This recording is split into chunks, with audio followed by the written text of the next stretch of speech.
61 килограммов. Встречайте по прозвищу Добрый Рыскул Ибраимов.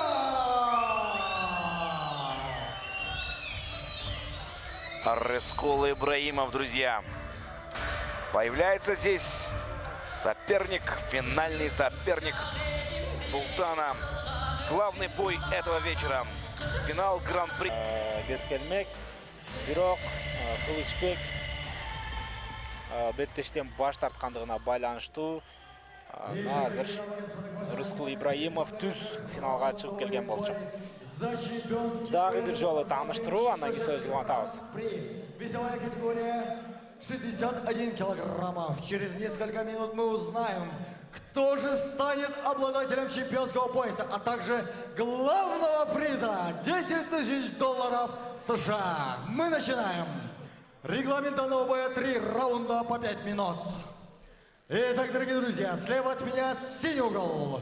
Боец представляет бойцовский клуб «Тахтайтим». Тренируется под руководством Тахтай Василия. Бойцу 24 года, рост 1,70 сантиметров, вес 61 килограммов ровно. У бойца 5 профессиональных боев, из них 0 поражений, 0 лещей. Боец является чемпионом лиги AFC. Встречайте! Султан Спартанец Жолдошбекова. Султан Спартанец. Спарта деп айтсақ тағы болчу да. Боец тренируется под руководством Нургаза Амира Кулова. Бойцу 28 лет.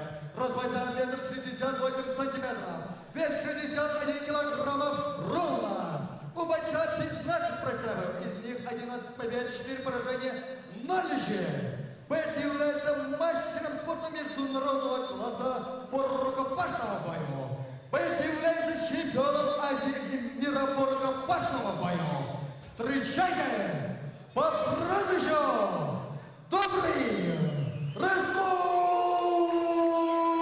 Ибраимов. Наке, эки мушкерди тең октагон анонсер тааныштырып өттү.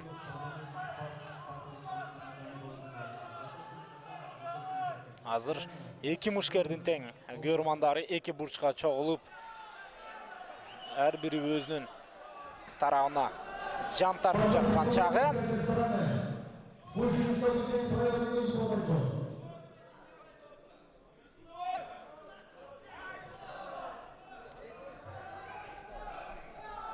Рыскул Ибраимов, Султан Жолдошбек уулу Батор Fighting Championship Гран-при 61 килограмм салмак чембирдиги финалдык беттеш.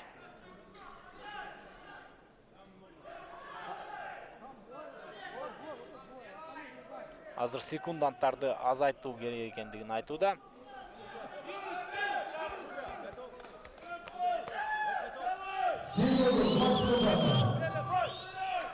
Наке, беттеш башталды, урматтуу мекендештер.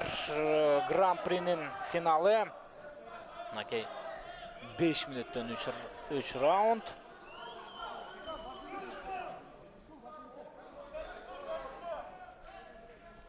Азыр мушкерлер ашыкпастан жай бир мүнөздө, жай бир абалда беттештик баштоодо.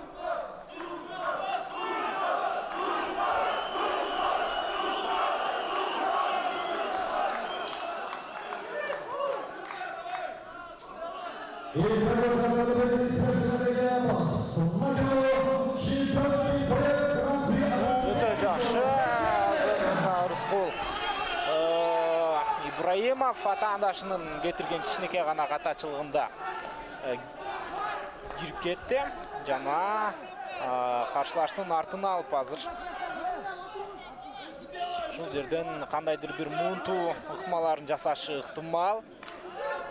Султан албетте буга чейин күрөштө бир аз алсырап жаткандыгы көрүнгөн. Ошол дагы беттештин жүрүшүндө байкалууда. Мисалы, жарым финалдык беттеште Нурсултан Полотбек уулу менен болгон беттеште Султан дээрлик күрөштө таптакыр атаандаштык көрсөтө алган жок. Албетте жеңишке жетишти бутка туруп алгандагы өзүнүн чеберчилигинен. Бирок күрөштө таза утулгандыгын көргөнбүз. Ага чейинки биринчи беттешинде деле Рустам Нуржан уулу деле ушул партер абалында Султанга караганда көбүрөөк иштегендигин көргөнбүз. Азыр акырындык менен Рыскул Ибраимов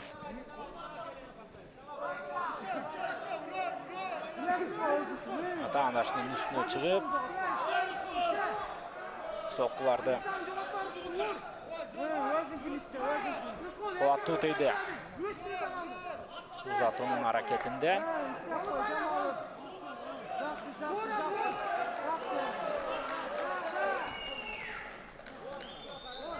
биринчи раундтун тең жарымы азыр акырындап сапарын артып бара жаткан чагы. Рыскул Ибраимов биринчи раундтун биринчи жарымын талашсыз түрдө өз пайдасына калтырып жаткандай. Кайрадан Рыскул Ибраимов атаандашынын бутунан алып кайрадан партерге алып келүүдө.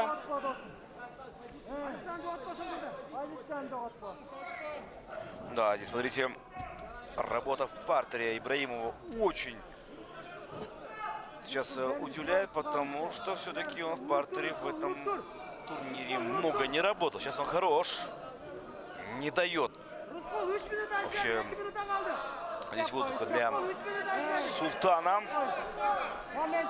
но и ударов в принципе-то и нет, он просто контролирует в партере, и это сейчас происходит на наших глазах. Без ударов, полнейший контроль. Остается минута 40 до конца этого раунда. Очень спокойно сейчас себя чувствует Рыскул Ибраимов.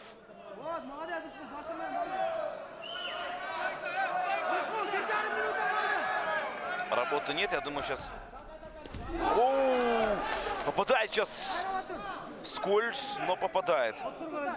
Прямо в области виска был удар нанесен. Пытается встать Султан. Пытается уйти из сетки, но давление, которое оказывается со стороны Рыскула, конечно, оно очень сильное, и отсюда выйти будет очень тяжело сейчас.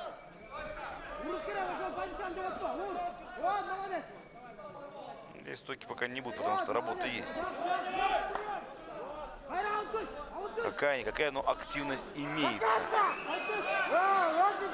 И вот здесь опасно, конечно, было.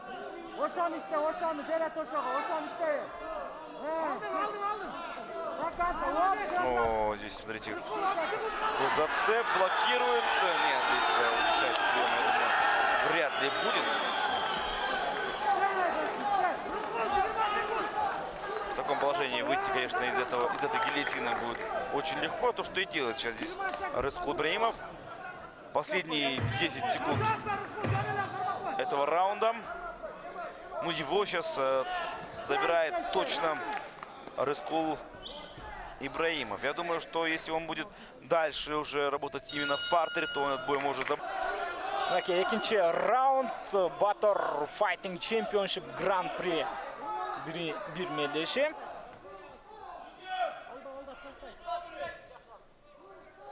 Азыр Рустам Ибраимов жакшы хайкик.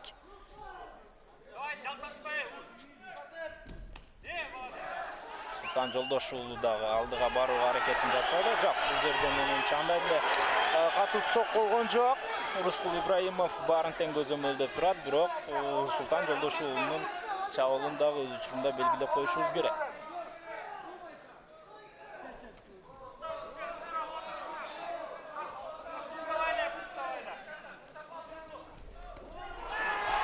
Жакшы. Азыр Султан Жолдошуулу барган сайын атаандашын ушундай көзөмөлдөп жаткан учуру. Рыскул Ибраимов жакшы эле атаандашынын бутуна кирүүгө аракетин жасаган, бирок оңой болгон жок бул жерде. Рыскул Ибраимовго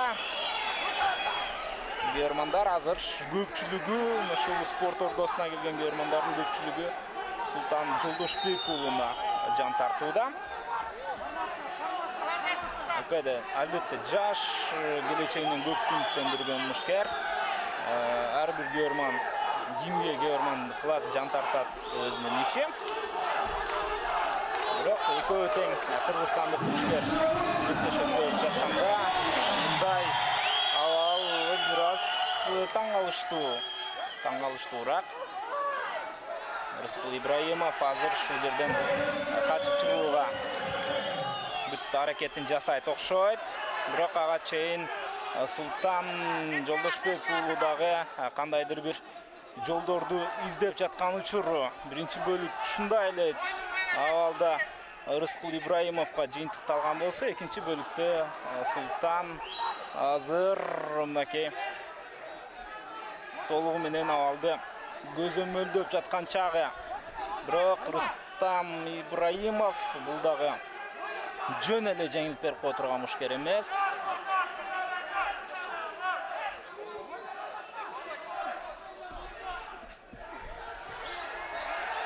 Бутка турду мушкерлер.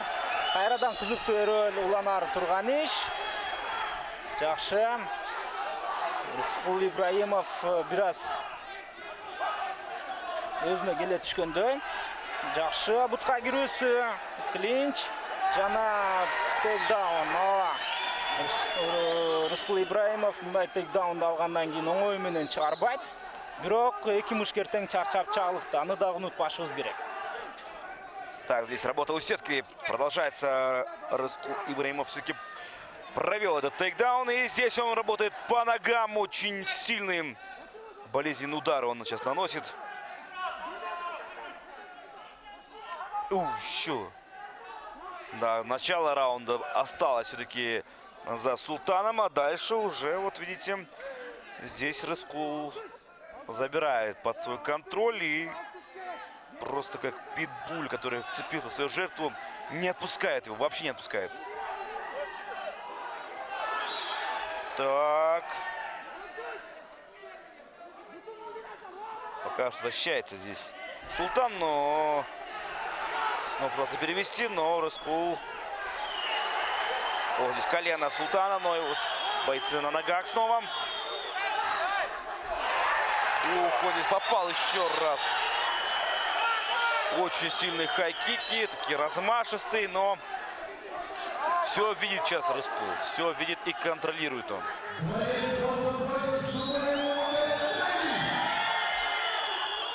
Забирает центр октагона Султан Жолдошбекулу. Проваливает соперника сейчас Рыскул и переводит.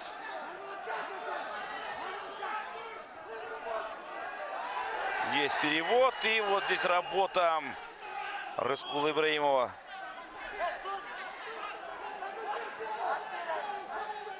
Да, нужно ноги, конечно же, ему держать. Но смотрите, какая выдержка Рыскула.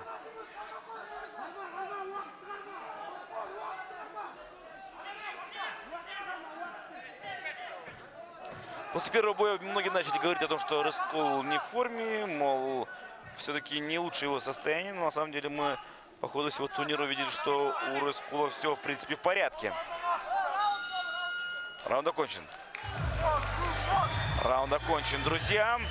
Оба устали, очень сильно устали, это понятное дело. Но все-таки, я думаю, сейчас нужно будет их привести в порядок. Слишком много секундантов.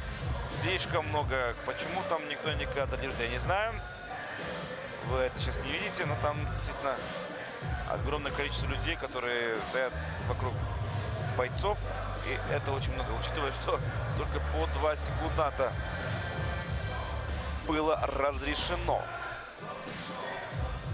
Так, к третьему раунду сейчас подходим.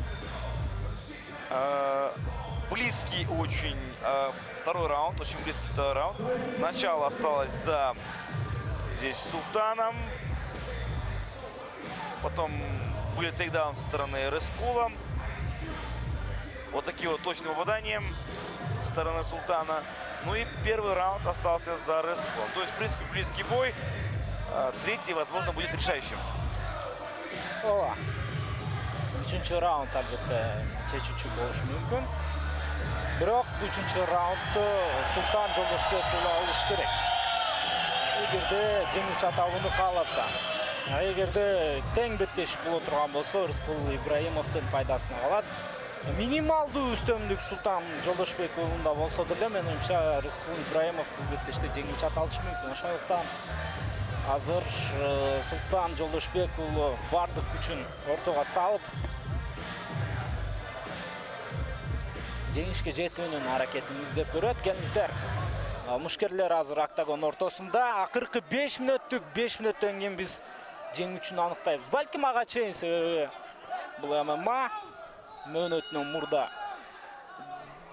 беттеш бүтүп калыш үчүн себептер өтө эле көп. Азыр Султан бутка турууда беттеш өткөрүүнүн айласын издеп жаткан учуру.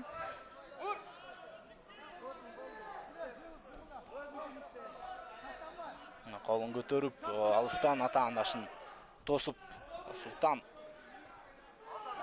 жакыныраак барып, аралыкты кыскартып сокку узатууга аракетин жасайт. Эми Рыскул Ибраимовдун негизги стили өзү ушундай. Колун салып беттеш өткөрөт.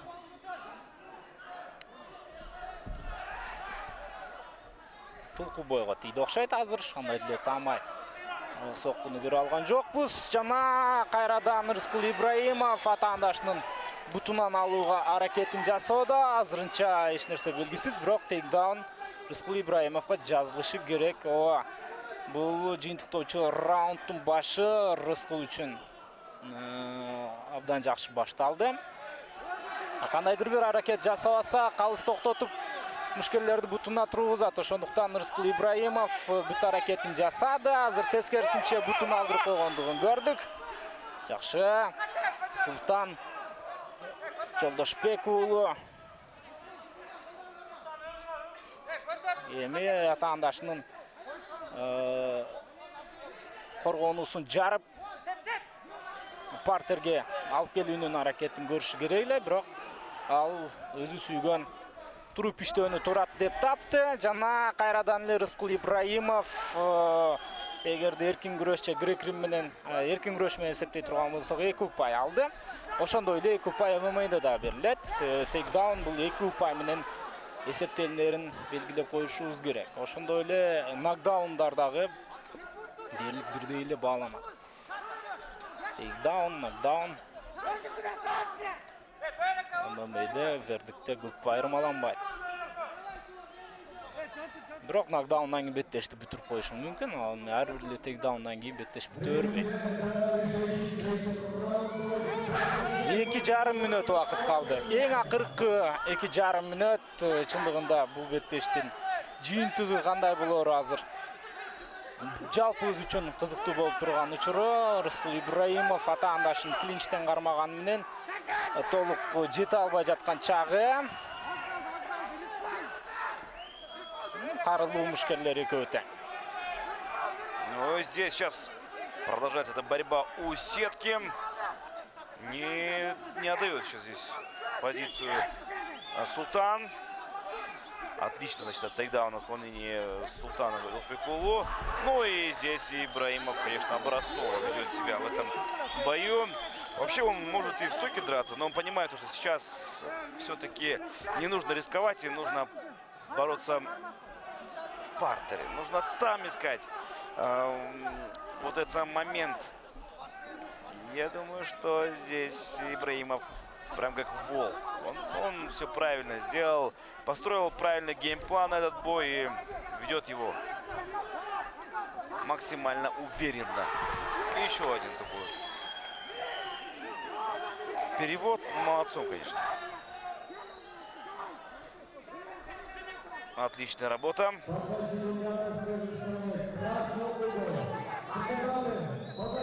Остается минута, друзья, минута. Остается минута, но здесь у сетки соперник контролирует Рыскул Ибраимов. Я думаю, нужно поставить бойцов на ноги и увидеть концовку, какая она будет. Это будет, я думаю, правильным решением рефери.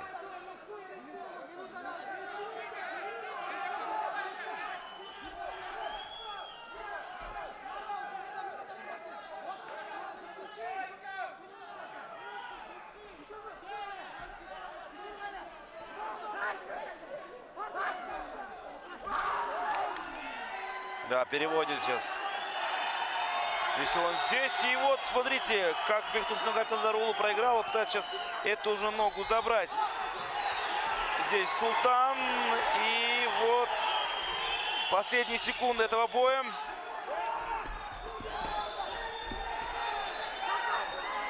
Ничего себе, смотрите, что делает. Все, бой окончен. Бой окончен, друзья. Я думаю, что здесь, в принципе, все понятно. О, Рыскул Ибраимов ошентип ахыркы 2 гран-прини өзінің пайдасына қалдырды. Эми бул расмий жаңылык эмес, урматтуу мекендештер. Расмий жыйынтыкты азыр бир аздан соң угабыз. Анткени менен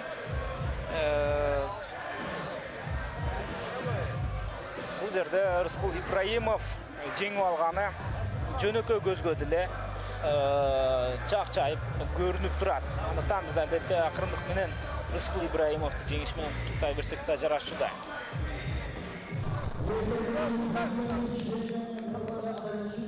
Пояса приглашается генеральный директор НБК «Курлош» Мамбетов Бахтбек Марусович. И приглашается президент Федерации Battle Fighting Друзья, Championship.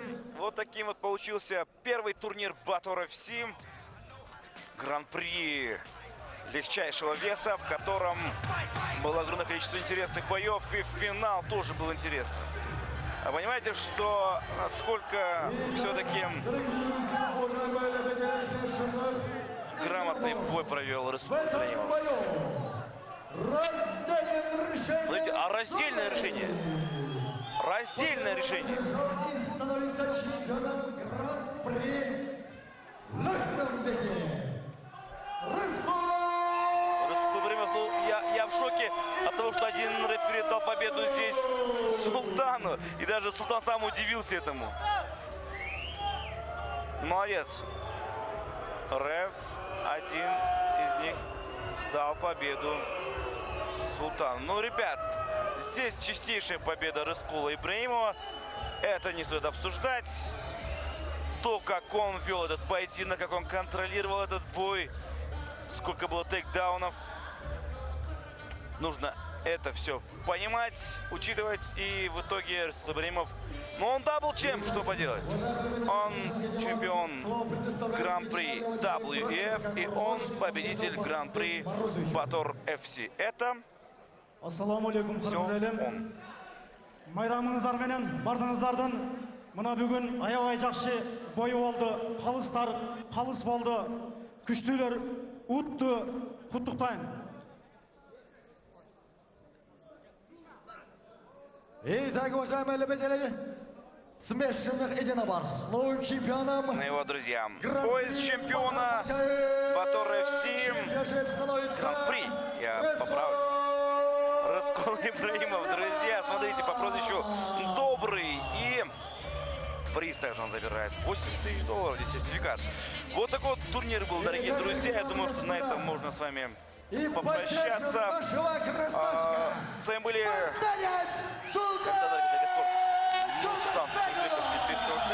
также съемочная группа канала КТРК Спорт, режиссер Бектен Тохтонов.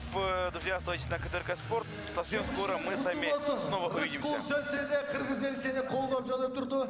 Жеңишиңден бери куттуу болсун. Кыргыз элине кабыл элейин. Ассаламу алейкум, кыргыз элим. Ла хавла ва ла куввата илля биллахил алейхил азим. Алладан гана күчтү бары. Залда эмес, спортто эмес. Алладан гана. Мен ушул ыраазычылыгымды биринчиден ака ушул батареясын уюштурган ушул агама терең ыраазычылыгымды билдирем. Ушунчалык спортчуларды колдоп, ака жардам берип атасыздар. Бул өтө чоң салым сиздерге. Ишиңиздерге, үй бүлөңүзгө дайым бактылуулук. Аллах таала өзү баракасын бересин. Ошо менен чогуу менин Муса Каңгантиев чоң атам келип отурат.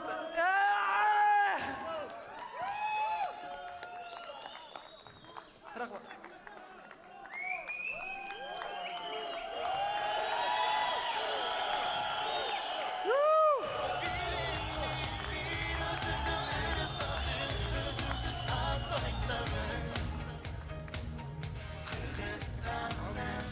Рахмат, ушу Молда Муса Каңгантиев ага айры терең ыраазычылыгымды билдирем. Не только бизге, Кыргызстандагы көптөгөн спортсмендерге жана башка элдерге салымы чоң.